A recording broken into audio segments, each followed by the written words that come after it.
Good morning, good evening, good afternoon, regardless of where you are. It's time for us to study Spiritism. We have our dear friend this with us, Marcio Lasaro, and he's going to talk about a very interesting topic. Hi, Marcio. How are you? Hi, I'm good. How about you? Pretty good, thank you. Thank you for presenting such an interesting topic. We always have something to talk about when it comes to Jesus and Spiritism, and then of course Jesus and Spiritism combined. Um, So, just as a reminder, our US Spiritist Federation, we provide these lectures to you all every Saturday. We also provide courses, the introductory course to Spiritism. And the U.S. Spiritist Federation has also done substantial work in the translation of Spiritist books to English. So, the U.S. Spiritist Federation is a non-profit organization. However, we live in the material world, right? Like Madonna used to say, I'm a material girl and lives in the material world. The same way, even if you're a non-profit, you still have uh, some financial obligations. So we have here a QR code, and if you want to help the U.S. Spiritist Federation with its mission, feel free to scan the code and to help us financial. Again, U.S. Spiritist Federation is non-profit, and everything, all the resources are used in the dissemination of Spiritism. So much for that. Now that we got that out of the way, so let's talk a little bit about Marcio. So, Marcio, you've been studying Spiritism for more than 20 years. That's quite impressive. And you've been in the board member of the Allan Kardec Spiritist Center in Danbury, Connecticut since Mhm. 2012. And you also are representative in the TriState Spiritist Federation and the US Spiritist Federation. You are also very dedicated in the promotion of Spiritism, and you have the video series Spiritism Philosophy for All, um, also Conversations with God, Think with Me, and Spiritism Prayers. I mean, that is quite impressive. I'm a big fan of Conversations with God, short videos, and they we get very powerful messages. And you're also responsible for broadcast several Spiritist talks, and you've produced two audiobooks, Jesus in the Home and On the Way to the Light. And recently you've developed an app, My Path, that offers many tools for Spiritism around the world. So this is quite impressive. You've been quite busy, and we appreciate you being here this morning and talk to us about Jesus and Spiritism. So without any further ado, please go ahead. The floor is yours. Okay, well, thanks a lot. And well, I'd like to start by expressing thanks first to God and to our Master Jesus, and also to all benefactor spirits and the US Spirits Federation for this invitation, for the opportunity to be here with you today, and to all people that have contributed in one way or the other so we can be here. I also thank you for watching either now live or maybe later. But our responsibility and task are to really be like an ambassador, to not bring a or personal view or opinion, but rather to bring what Spiritism says about Jesus. The format today is that I will talk for some time, and later we will have a chance and opportunity to interact more. You'll be able to say something, and if you have questions and you have the courage to ask, please do so. I promise I will try my best to answer. Um, as we are in December, always the songs say it's beginning to look a lot like Christmas everywhere we go, and we are almost a week from Christmas Day. And we have no intentions really to cover the entire subject, um, but we should give you a very good idea of some aspects of Spiritism and about the importance of Jesus for humankind. Starting with some basic concepts in Spiritism is that God exists. God is a supreme intelligence, the first cause of all things, as it is described in the first answer of the Spirit's book. a book published by Allan Kardec based on many questions he asked to superior spirits. And according to Spiritism, God is not an abstraction, it's not the infinite, it's not the collective intelligence. Um, it is true that we're not capable of comprehending the essential nature of God because of our level, our evolutional level. We lack the sense required to comprehend God. When we are no longer obscure by matter, and when we have closer to perfection, or to come closer to perfection, we will see and understand God. God has many attributes, and we can understand some of them, not all, but some. And the ones that we know, the attributes are that God is immaterial. So it's not matter, it's not a spirit either. God is the creator of all things, everything. God is unique and all powerful. So there's only one God and no others. God is immutable, so it doesn't change. God is eternal, so it's not subject to time.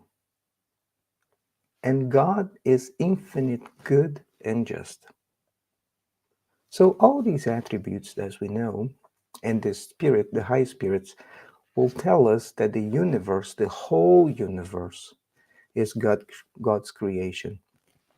Then that there are three elements: spirit, matter, and above all, the creator of all things, God.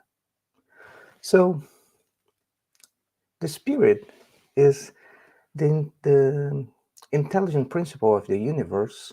Intelligence, or the thinking, is an essential attribute of the spirit. Matter, as we know, exists in many states, many that we know, but also exists in other states that are so subtle that may escape our perception, our way of understanding. And the more we go and discover things, the more we discover the different ways that matter is presented to us. But the union, so matter and spirit are independent of each other, but the union of both is necessary to give intelligence to matter, because matter by itself cannot think. The, the one that thinks is the spirit. So the spirits are God's creation, and all the spirits are created the same way, as we like to say in Spiritism, based on the teachings that we receive from the superior spirits. All spirits are created simple and unaware. Spirits are not created at the same time in scale, but they all have the same starting point. They were not created at the same time simultaneously in time, but they all start from the same point. They all created simple and unaware. And all the spirits are created to reach perfection. And they evolve for incarnations. Humans, we are spirits experiencing an incarnation. In other words, we are spirits with a body. And not the other way around, that sometimes we can get confused. We are not a body with a spirit, because the spirit precedes the body and the spirit will succeed the body. We all know the body is temporary, right? One day the body will end, but the spirit will not. The spirit is immortal. Immortal is different than eternal. Immortal means it does not die. Eternal means it always exists. God is immortal. God is eternal. Spirits are immortal. In the evolution process, spirits need to gain knowledge and morality. like the two wings the birds use to fly high. In the process, when this process is done, is by basically helping oneself and helping others, by love and improving yourself, and by love and helping your neighbor, other spirits. And once they reach the sublime state of purity through evolution, they are fully committed to guide other spirits to reach perfection. The so-called angels were not created as angels. The superior spirits were not created special. They were all created the same way, simple and unaware. And by evolving, learning, making good choices, helping others, they have reached this level of evolution. The concept that Spiritism brings to us does not take any credit from them. It's quite the opposite. It gives them credit for all the work, all the good choices that they have made in their evolution. Therefore, one or we may ask ourselves, um, if God creates everything, all the spirits, was Jesus then created simple and unaware? Or is Jesus part of God, or maybe even God itself? God is indivisible, so it cannot be divided. God is not a spirit. God is the creator. In other words, God is the Father, as Jesus referred many, many times in a book called On the Way to the Light, written by the Spirit Emmanuel, channeled by Francisco Cândido Xavier, or in good Portuguese, Chico Xavier. Emmanuel writes that Jesus is a pure spirit that was chosen by God around 4.5 billion years ago to coordinate the creation of our planet Earth. So, Jesus was or has reached perfection more than 4.5 billion years ago. And he was chosen by God to be the guide of all spirits experiencing incarnation on earth. So Jesus is with us in guiding humankind on this planet not since around 2000 years ago, but at least 4.5 billion years ago. That's a lot of time, right? Since the beginning, Jesus had been taking care of us by coordinating the details of this beautiful planet. Everywhere we look, we see how beautiful it is, how perfect this planet is. Later, by sending his missionaries, prophets, messengers to help us and think about the gospel was foreseen. When we study, we can see that the gospel was foreseen thousands of years before the coming of Jesus, indicating that they're all connected and that Jesus inspired prophets in their accomplishments, which have navigated time and have stimulated the admiration and respect of us all. So, when the time came, Jesus comes to fulfill the prophecies and teaches by words and by examples the divine law of love. Today, virtually all specialists and scholars, independent of religious affiliations, agree that Jesus existed, that about 2000 years ago, Jesus was born. The precise date, month, and year we do not know. It is very unlikely that Jesus was born in December 25th, of year one, as in our calendars.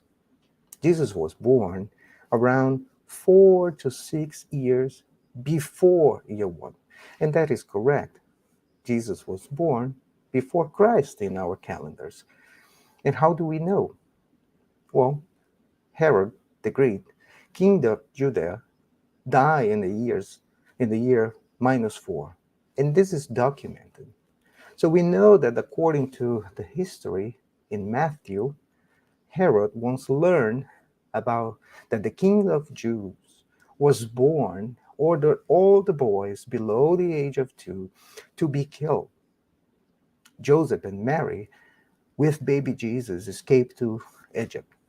So a simple math makes us into that Jesus at that time was below the age of 2 and therefore must be born around year -6 to -4.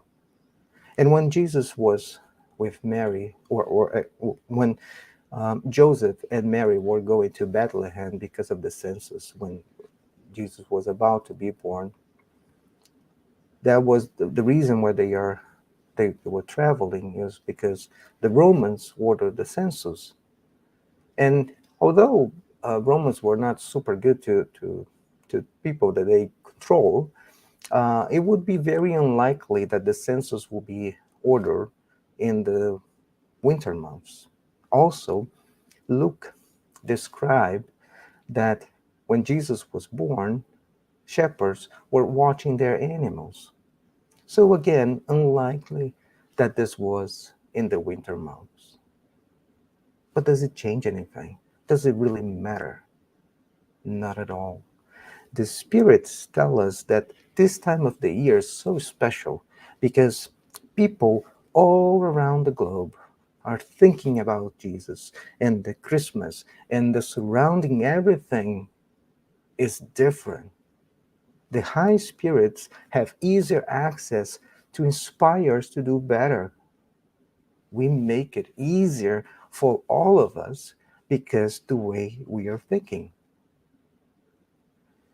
In the book The Gospel According to Spiritism, the third book of the Spirit's codification, which is entirely dedicated to Jesus, Allan Kardec, the French educator who codifies Spiritism, indicate that regular events of the Jesus life, the miracles, the prophecies, or other points taken by religions on which they base their dogmas, they have been object of controversies.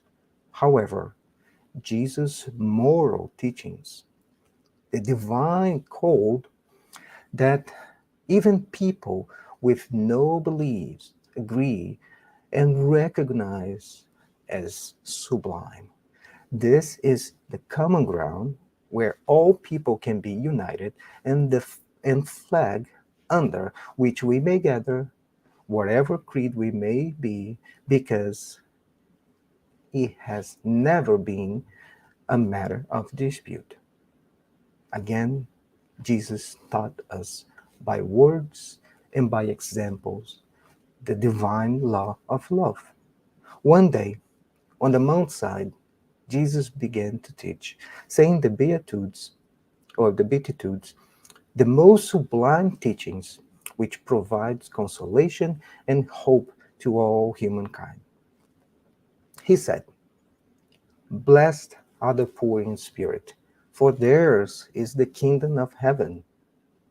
Blessed are those who mourn, for they will be comforted or comfort. Blessed are the meek, for they will inherit the earth. Blessed are those who are hungry and thirst for righteousness, for they will be filled. Blessed are the merciful, for they will show mercy.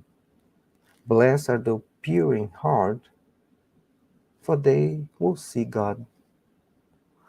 Blessed are the peacemakers, for they will be called children of God. Blessed are those who are persecuted because of righteousness, for theirs is the kingdom of heaven. Blessed are you when people insult you, persecute you, and falsely say all kinds of evil things against you because of him. Express joy and be glad, because great is your reward in heaven. For in the same way they persecute the prophets who were before you. With these 10 beautiful teachings, they are so important, so consoling, so much hope, but not the vague hope. These are real courage, real optimism, confidence, assurance. These are not empty, these are filled with pure knowledge and love. It is pure justice and good. It is as good as it gets. Jesus did not come to abolish the divine law, the prophets. Prophets were his messengers. Do you think he came to abolish them? But he came to fulfill them and to set straight what was the right thing to do. He said, "You heard what it was said to the people long ago. You should not murder. And anyone that murders will be subject to the judgment. But I tell you that anyone who is angry against a brother or sister will be subject to judgment." So before you're offering your gift at the altar, and there you remember that your brother or sister has something against you, leave your gift there in front of the altar. First, go and reconcile with them. Then come and offer your gift. He also said, "You have heard what was said, you should not commit adultery. But I tell you that anyone that looks at the woman with bad intentions has already committed adultery with her in his heart. And if your right eye causes you to stumble, take it out and throw it away. Because it's better for you to lose one part of your body than to lose your whole body." And the same thing with your hands. He also said, "You have heard what it was said, an eye for an eye and a tooth for a tooth. But I will tell you, do not resist an evil person. If anyone slaps you on the right cheek, turn the other cheek also. And if anyone wants to sue you and take your shirt, hang over your coat as well. And if anyone forces you to go and walk 1 mile, go and walk 2 miles with them. Give to the one who asks you, and do not turn away from the one who wants to borrow from you." And he also said, "You have heard, love your neighbor and hate your enemy.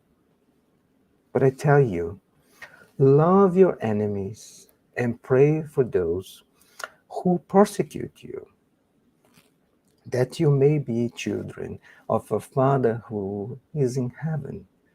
He causes the sun to rise on the evil and the good, and sends the rain to the good and the bad. And if you love only those who love you, what reward would you get? Not even the tax collectors do that. And if you greet only your own people, what are you doing more than others? Be perfect as your Father is perfect." So these are so amazing, so incredible. Everyone sees as the highest moral standards.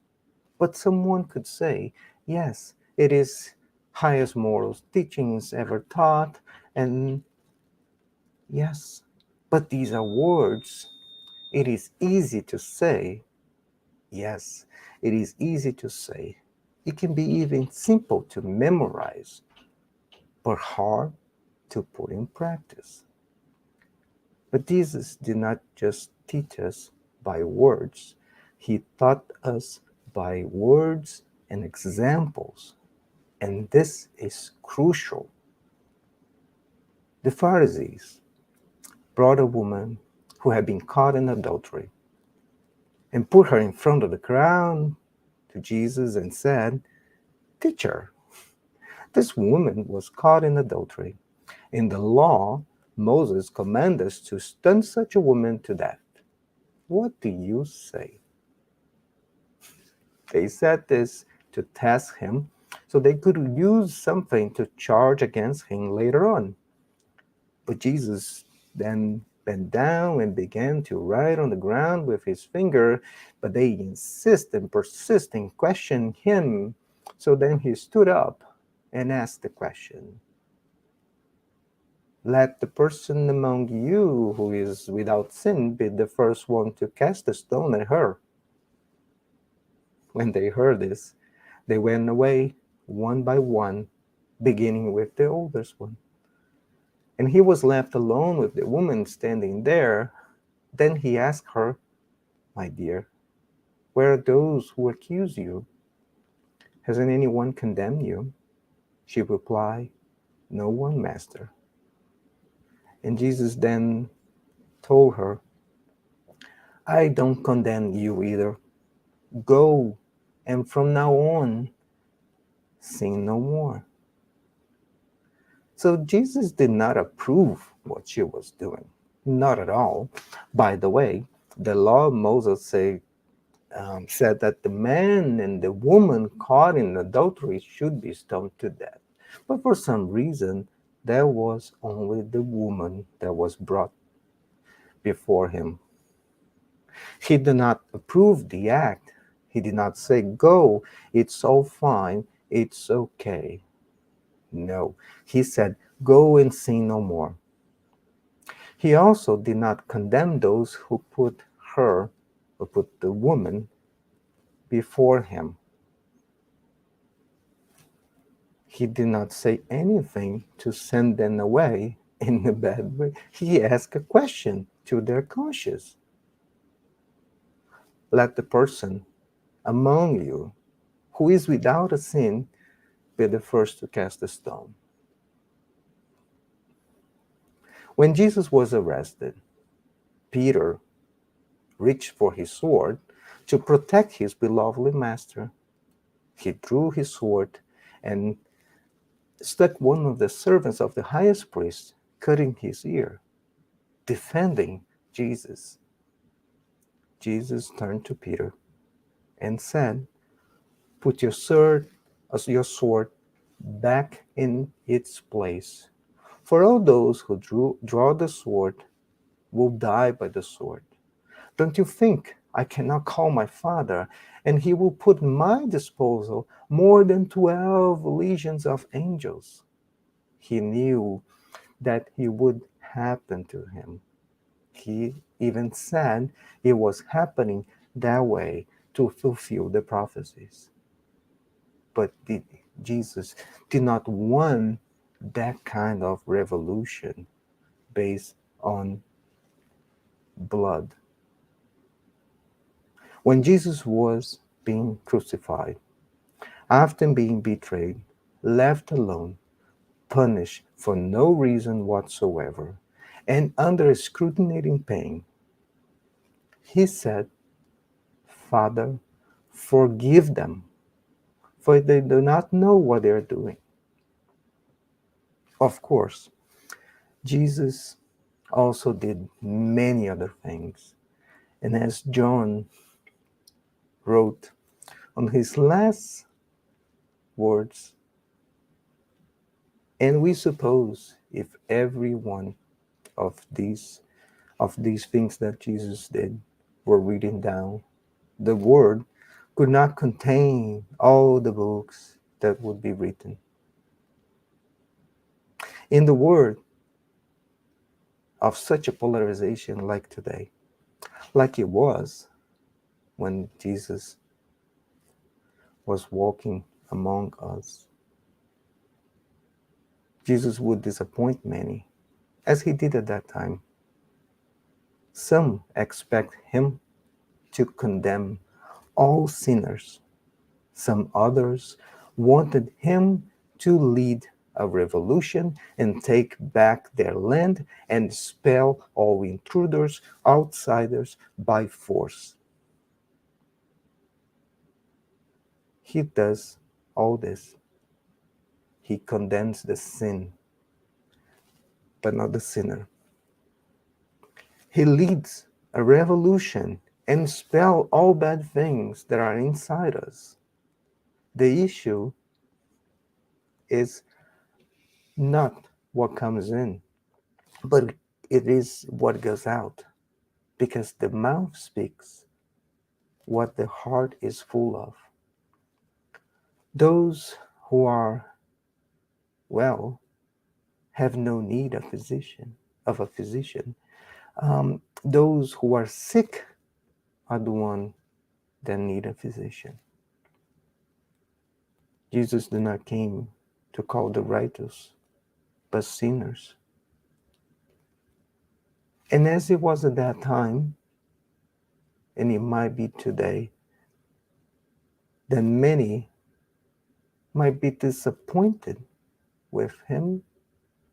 It is because we are trying to fit Jesus into our views and not the other way around, which is trying to fit myself into his teachings.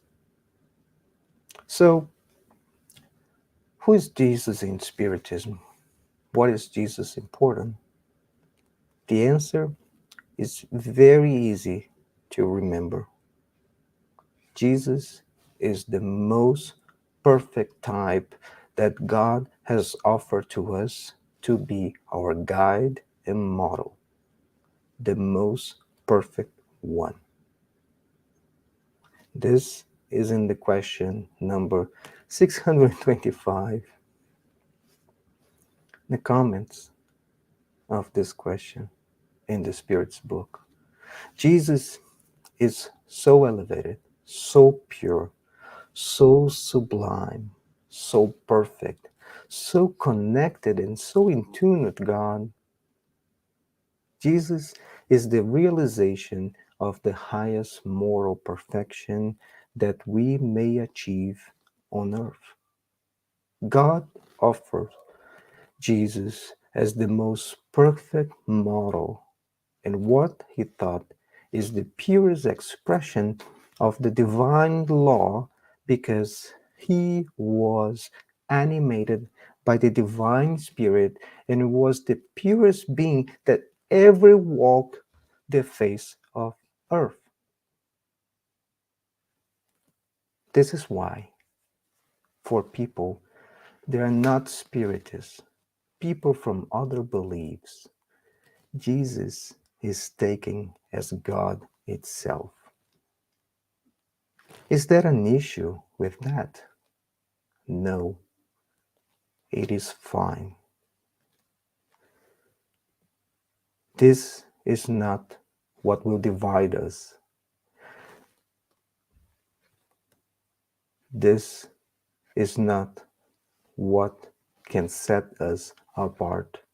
On the other hand, understanding, learning from Jesus, and following his teachings must be what will unite us all. Before anyone will know that we are his disciples, we have to love one another as he instructs us. And no one comes to the Father except through him. He is the way, the truth, and the life. simple as this. Jesus in Spiritism is so important, so important for us to learn, to understand, to put in practice all his teachings, to understand who we are, because the Master is taking care. He's taking care of this planet and all the spirits that are here.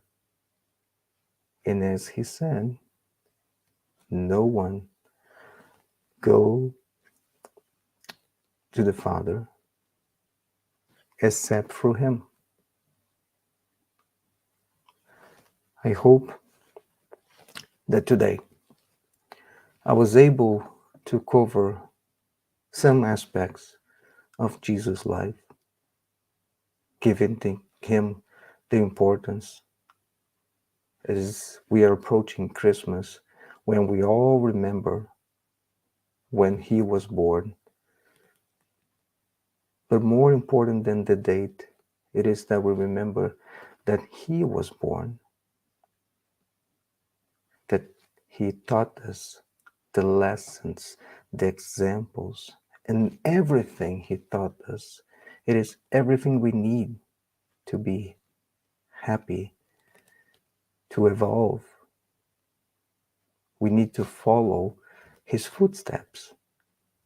And it might be hard. And it is hard. A lot of time, it is hard. It's not easy. But it's possible. He showed us.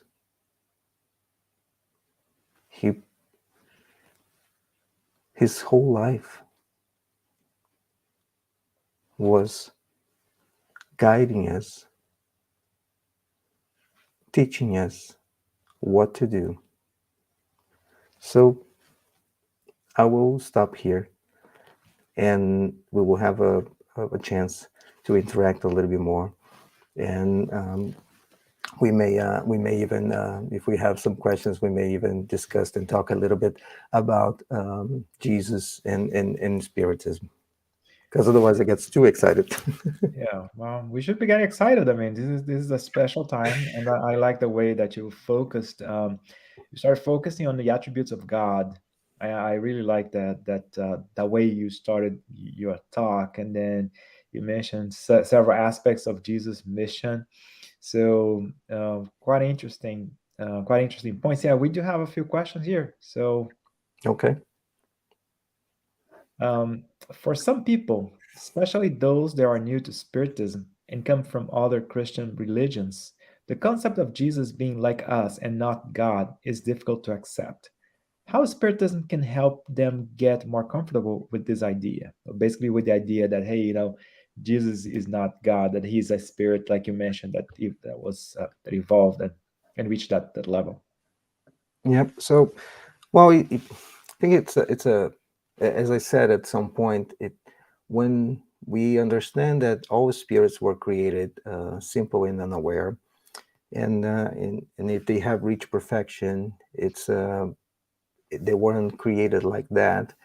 It is not that takes them any credit and it takes them anything away from them. It's actually the quite opposite. It gives them all the credit, right? Because it shows how it can be done, and it's incentive for all of us to be like them. They show exactly how it's done. And as I also said, it if somebody comes in and wants to focus on that, I think there are so many points for us to agree on that we can put aside someone that we may disagree at this point, and then focus on the things that we can agree. Jesus is so close, it's so in tune with God, that it gets confused with God itself. And that's okay. that should not to be something that sets us apart. We, we, we have many other things that we agree, many other things. And this is just one point that maybe later on we'll be able to comprehend better. But as Jesus was, I always like the one he was talking to Nicodemus, which was a really a scholar at that time, and Nicodemus was asking Jesus about the spirit, how a man can reach um, the, the the kingdom of God, and Jesus has a phrase, a sentence, and say the wind blows where it wants to. You hear its sounds, but you don't know where it comes from or where it's going. There are many different things that we are not comprehending 100%. So let's focus on the things that we agree and we can comprehend. And it's for you. Do you want to take it as Jesus and God is the same? It's okay. We can focus on other things that we agree and set this apart a little bit. Once we have accumulated more knowledge, we then maybe go back to that point. No, good point, right? I mean, the whole idea of focusing on what we agree on, right, and not so much on what we disagree. We have more questions here for you. Mm-hmm. How can one celebrate Christmas with family, friends, and co-workers without losing sight of its true meaning, that is, the celebration of Jesus' birth and mission?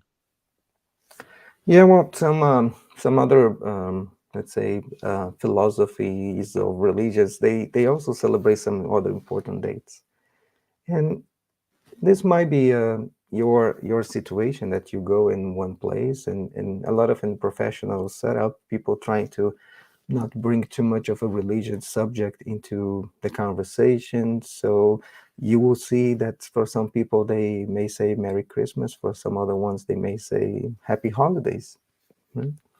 And it might be some people that may not celebrate anything.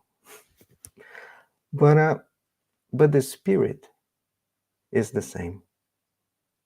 And it's as Kardec mentioned in the Gospel according to Spiritism. If we stay focused on areas that may have been a subject of dispute,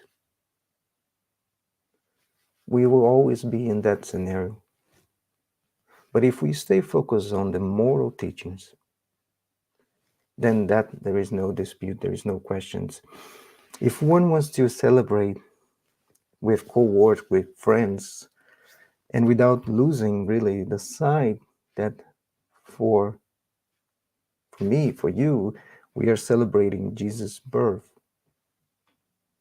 We may say it, we may keep his teachings and the spirit, and in every opportunity that we have, we may show it in our actions. That even though we may not say it or maybe repeat it many times, people will be able to observe by our acts, by the way that we behave, who we are and who do we follow. And time will come when his teachings will be equally distributed for all of us. So let's not try to force people into something that they are not yet ready for.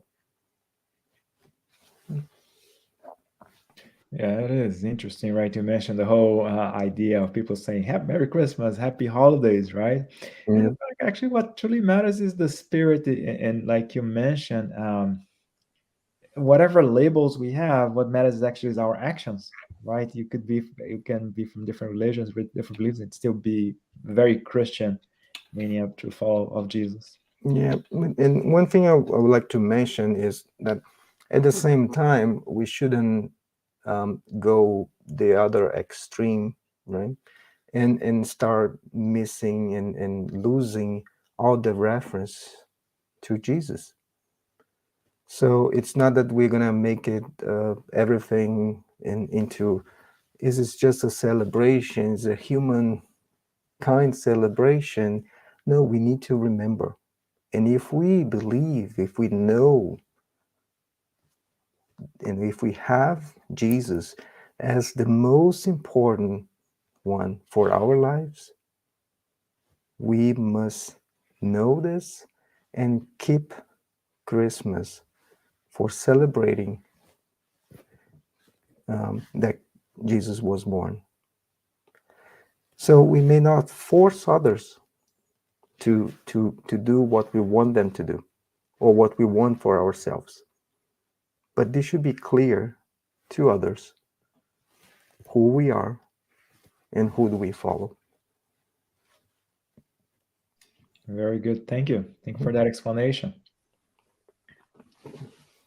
Can you explain Jesus' resurrection according to Spiritism? That is quite an interesting question.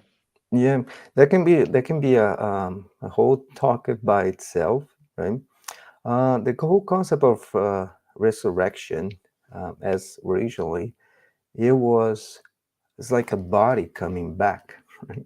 Like from and we know, I mean, back then we already know, but even nowadays we know this is against the law of nature law. We will know that the flesh will never come back as it was, especially for people that have passed away in many years.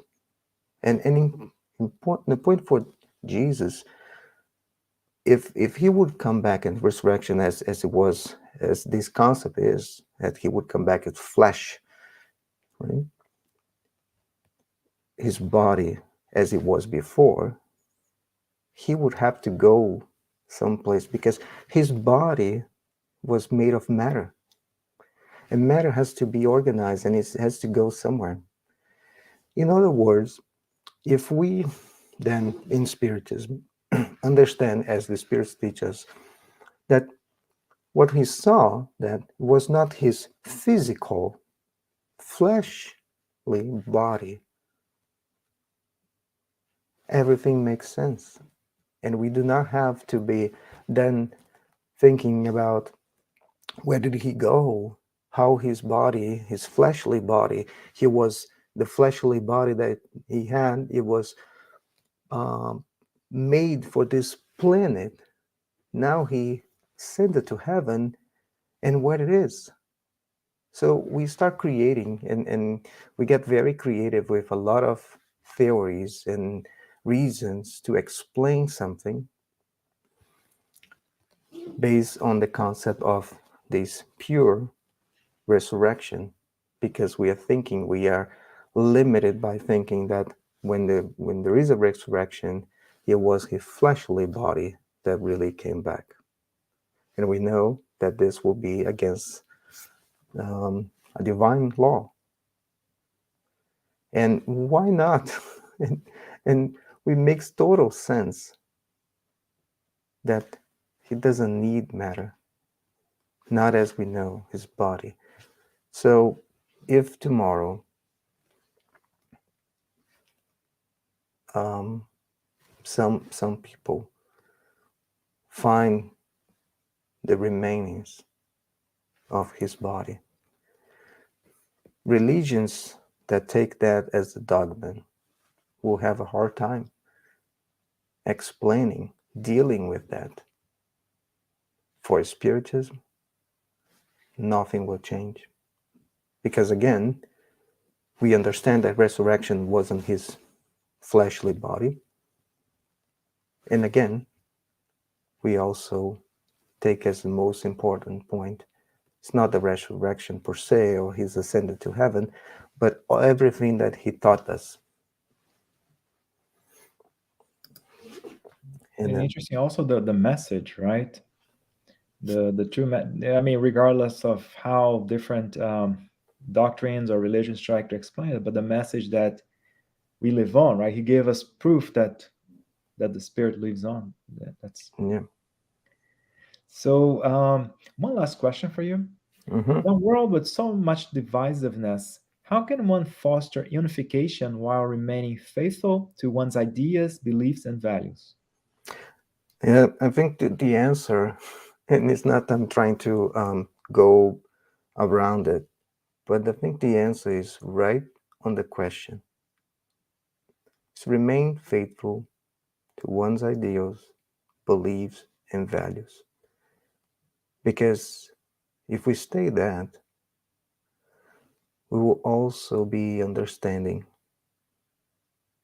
We will see that not everybody is in the same level of understanding of knowing what we know. We have to respect and not trying to force people into something that they are not ready for. The world is all divided. We all know. We're experiencing this left, right, up, down, in, out. But at that time, when Jesus came to earth, the world wasn't that much different. Technology, in terms of technology, we are way ahead. But in terms of morality, not much so. At that time, the world was one way or the other way. And people were expecting a savior to come and do what they want them to do. They weren't ready to shape themselves into the savior. They were they wanted to shape the savior into their views. And that never happened. This would never happen. The same way today. If we want to shape Jesus and his teachings into our views, we will every time get it wrong. We will never succeed. Therefore, that's when we say that for some people, if Jesus would come on earth again, the same way he did about 2,000 years ago, some people will get disappointed because he may not go and condemn the woman that was caught in adultery. The same way, he did not condemn the people that brought her before him. We need to change, not the other way around. Very nice. And that was the last one. Any final comments? And again, if there are also any comments about the topic, and if there are any projects that you're currently working on that you'd like to mention. And after that, feel free to say the final prayer for us, please. Yeah, well, I may just emphasize again how happy I am and how honored I really I feel with this opportunity. And I want to congratulate you and everybody involved on these talks. I know how hard it can be to be every Saturday doing this, but it's a great material.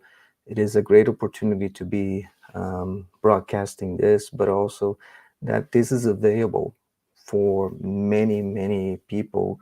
And a lot of times when we do this, we have really no idea how many hearts we can touch, how many times people they watch it, and how things can change their lives. And it might be a little sentence, a little thing that one person may say and make them think different, and that spark something in their mind, and a lot of times they may not even say anything, but we get to know this because sometimes they leave a comment on the video, and you said you read this comment, and you say, so these people are not anonymous. these are real people. They are making this comment because it made the difference in their life. So this is so important when we do this and when we leave these videos here, because everyone can access. It's a material. It's really an important source of material. And we do have a lot of things, or bad things, or things that are not good. We have a lot of trash. We also need good materials, good videos, good talks, things that will bring knowledge, that will bring comfort to people. Life is hard. It's not easy. We all know how challenging it can be. For some people, they go through tribulations, and sometimes they're in the edge of losing their hope. They're really on the edge. And somehow, we all know how it happens, but let's say somehow they come across a video, something that they stop, watch it, and this gives them hope. It changes their life. So I am very, very honored to be a part of this, and I'm really, really very grateful for all the work that the US Spiritist Federation is doing for these years. Yeah, it is very nice. Actually, you made a very good point, right? There's so much negativity around us, Mm-hmm. right? So it's good for the U.S. Spiritist Federation to offer this little glimmer of hope. Just before you say the final prayer, I'd like to let everybody know that for the next 2 weeks, we're going to take a pause on our weekly lectures. However, we will reconvene on January 7th. So yeah, we're gonna take a break so everybody can celebrate the holidays whichever way they want. So try to get all these positive vibes, and then we'll be back in the beginning of January, more specifically on January 7th. Marcio, yeah, please go ahead, say the final prayer for us. Okay. Well, I like to close my eyes, but feel free to do so. And with our thoughts elevated to our Creator and our Master Jesus, we give you many thanks for this opportunity, for today, and everything we have in our lives. We ask you, Father, to give us strength to go through some tribulations, and to help us to never lose sight of your love, of your guidance, and also to nourish our soul and fulfill us with your hope, your peace, and finally, help us to polish ourselves, to polish our soul, so we better reflect your love in all directions. We give without expecting anything in return, so we may get closer to you every day in our lives. We love you, Father, and we also understand how much you love us.